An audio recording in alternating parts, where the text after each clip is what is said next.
فضل خدا سے صاحب نشان ہو گیا، فضل خدا سے صاحب نشان ہو گیا۔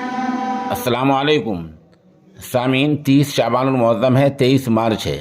خبر کا عنوان ہے صفت الاسلام دیندار پور کا اہم اجلاس۔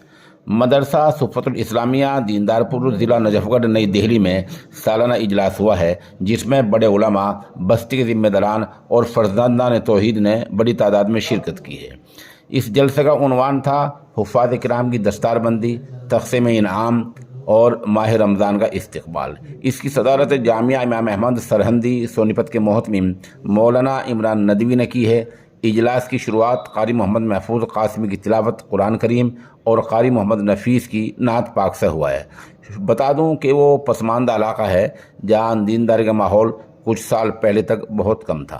ماشاءاللہ ادارے کے محتمم مولانا احمد ممشاد ندوی نے یہاں بڑی محنت سے کام لیا ہے، اخلاص سے کام کیا ہے۔ یہ ان کی محنت، لگن اور خلوص کا نتیجہ ہے کہ آج وہاں حفاظ کرام دکھنے لگے ہیں اور ماشاءاللہ ماحول دیندارانہ ہو گیا ہے۔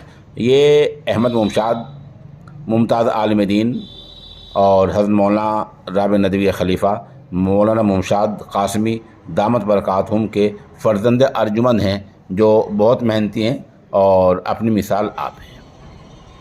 اس موقع پر مولانا عمران ندوی نے بچوں کی تربیت اور ان کے اخلاق درست کرنے پر زور دیا۔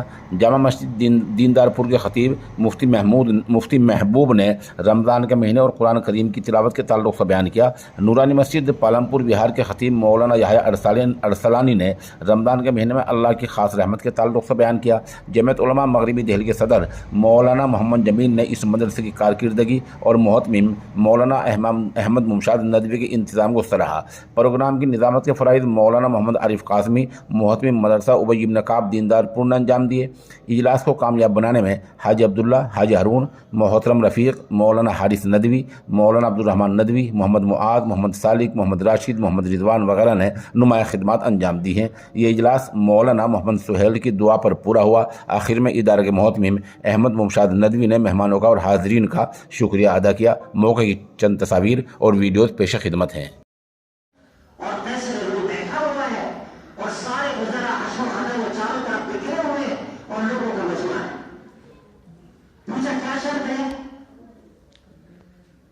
میری درخواست یہ ہے کہ تم نصرانی ہو جاؤ، عیسائی بن جاؤ، اسلام چھوڑ دو، اور انعام میں تمہیں یوں ہوگا کہ میرے پاس میری لڑکی ہے، بڑے بڑے بادشاہوں کے پیغام آئے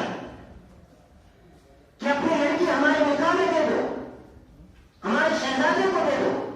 سب کو ٹھکرا دیا، لیکن کچھ جیسا عقیل و فہیم نوجوان میری نظروں سے نہیں گزرا تھا۔ اگر تم ہاں کرتے ہو تو اپنی بیٹی تمہارے نکاح میں دے دوں گا۔ اور دوسرا ہے وہ مشرکوں کا فی ملکی، میں اپنے